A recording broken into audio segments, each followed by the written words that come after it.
Hello everybody, this is Albert with Green Tea House. I hope you're doing well today. Today we're going to rank the 6 categories of tea, and we're also going to throw in the tisanes as to which of these you can re-steep or re-infuse the most. Now before we begin, I highly recommend you check out our back catalog of episodes, and I'll make sure I put some up here in the banners that apply, like at what temperature should you infuse your tea, should you re-steep your tea, how often, and so forth. So I thought it'd be good to do an episode on this because look, we are not disingenuous. You know, there's going to be people out there that say, oh, you should only infuse or steep your tea leaves one time, because if you have that theory, then you'll be buying their product more. But we've been very consistent, and we're consistent at the tea store. We've been consistent since day one here. You can re-steep your tea leaves. Absolutely. Now, if you're steeping them for 10 minutes, there's not going to be any juice left. But overall, of course, you can re-steep your tea leaves, and we recommend that you do that because every infusion or every re-steeping has a different taste, especially I would say more with the oolongs and the greens that you would really see that. That being said, not all the 6 categories of tea are the same in terms of your ability to re-steep them and still get taste and juice out of it, for lack of a better word. So we're going to do this ranking from the ones you can re-steep the least, and then at the end, we'll do the one that you can re-steep the most. And this is largely based on my anecdotal observations, but also it's backed on what we know about tea. So the one you can re-steep the least, and we're going to throw in tisanes, even though tisanes are, there's just so many different types of tisanes. You got herbals, you have flowers, you have roots. I mean, it's hard, but I'm going to rank these as well, just as a category. So we know there's 6 categories of tea that come out of the Camellia sinensis plant, and each category is essentially based on how it's processed post-picking, what they do to it, how much is it oxidized. And these are all things that we talked about in the first 10 episodes of Fundamentals of Tea, which I recommend you check out that playlist, and I'll try to remember to put up here. So the first group that you can re-steep the least, I would say, would be the most delicate of the tea leaves. This would be white and yellows. I think white and yellows. Now, remember, when we talk about re-steeping, let's set a standard, and the standard is going to be a 2.5 minute infusion at the proper temperature. Okay, so we need to set a standard. Okay, so we're going to do all these 6 categories of tea and these tisanes for 2.5 minutes at the proper temperature. If you don't know the proper temperature, go check out that episode. So I would tell you that whites and yellows are 2 of the ones that you can't re-steep more, and you can kind of guess what the next category I'm going to say is, because it's very similar to the greens. I'm sorry, to the whites and the yellows. There's the Freudian slip. And the reason for this is because they're least oxidized. And also the other thing is, if you look at whites and yellows, and let's just throw in the next category, greens, a lot of these are processed, or they use the buds, or the baby part of the Camellia sinensis plant.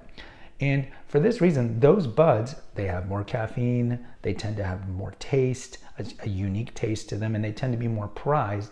But the issue with them is that they're more delicate. And so if you look at the plant, we have an episode here, like where in the plant do different teas come from, and how does it affect their taste and their caffeine levels.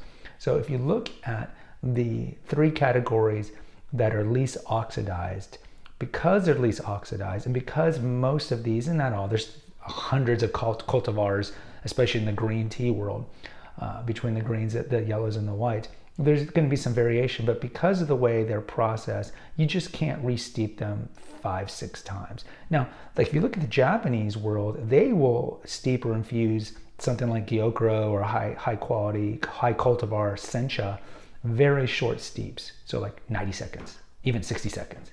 And they can re-steep these 8 times. But again, we're setting it at 2.5 minutes as the steeping time.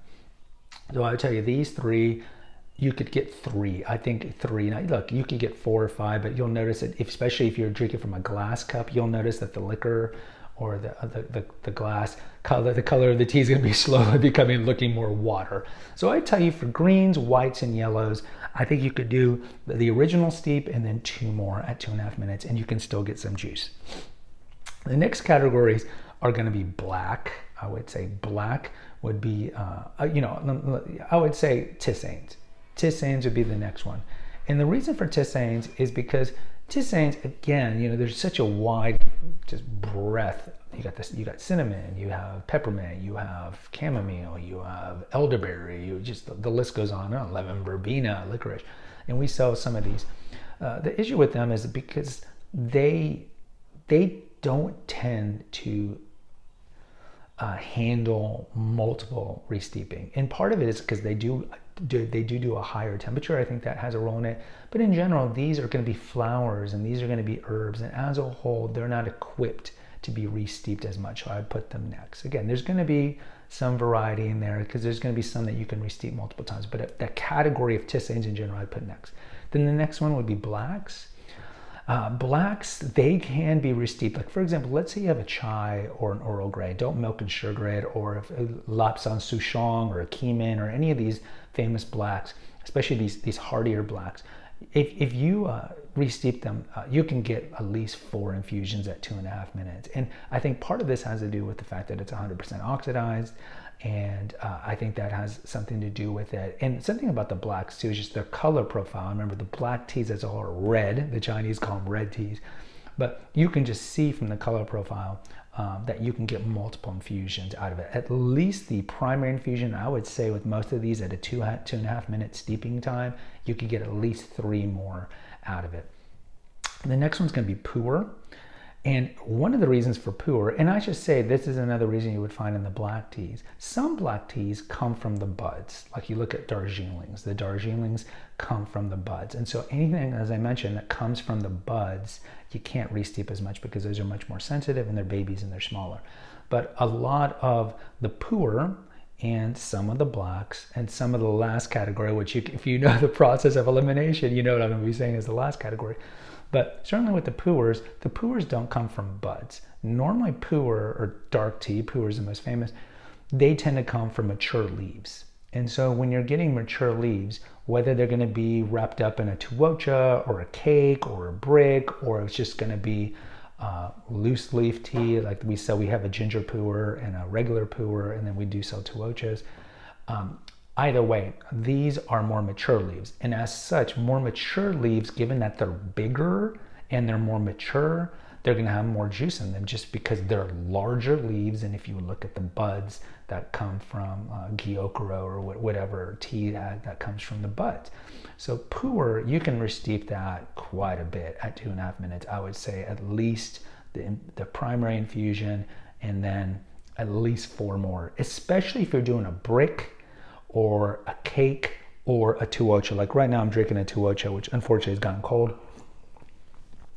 With tuochas, because in the bricks and the cakes, because they're already formed and compressed, you really need to ramp up the temperature to full boil, and you can re-steep those because it takes a lot of time for them to break apart. The last category, obviously, process of elimination, is oolong. Now, some people will be surprised with oolong as being the one, but if you drink oolongs, whether they be, and some of the most famous teas on this planet historically are oolongs. You look at Iron Goddess of Mercy, you look at Oriental Beauty, you look at Dong Ding. I mean, a lot of the ones that come from the Anxi province, just a lot of famous oolongs. There's a couple of reasons why you can re-steep oolongs a lot. One of them is they're typically from mature big leaves. Okay, so we just talked about why that is with the pu'er. So most oolongs come from big mature leaves. The other thing is the way oolongs are typically wrapped is that they're wrapped really tight with a knot. And if any of you ever buy an oolong, and we sell 4 or 5, a lot of the aforementioned, you'll notice that many times when you steep them, the first infusion, the first steeping, when you drink it, they're still in a knot. They might not have even opened up. And you remember when it comes to tea and flavor, you want to get more surface area to get more flavor. So it could be the second or the third infusion or steep that the leaves finally open up. And so because of these two things, because of the way that they're wrapped, because of the fact that they come from mature leaves, you can get multiple infusions out of oolong. And oolong is just a great, it's one of the earliest episodes, which category of the 6 is the most, maximizes all 5 of your senses. Spoiler alert, it's oolong, because if you look at oolong pre-steeping, they're just beautiful, right? They have that, most of them have that really kind of luscious green color. The way that they're wrapped is beautiful. Their aroma, most oolongs, especially the lightly oxidized ones, like Dong Ding, for example, they just tend to have that naturally floral kind of smell to it, almost peach. And so you look at that, and then when you infuse it, you see these little knots open up, and you see this full gigantic leaf, because again, remember, they come from mature leaves. And so all the senses, the touch, the smell, the taste, obviously, all these are just really maximized in the oolongs. And so if I had to be on a desert island and only drink one category of tea forever, it'd be the oolongs, simply because you get the most flexibility and versatility out of oolongs, because you can get some oolongs that are like 30% oxidized. They almost taste like green tea.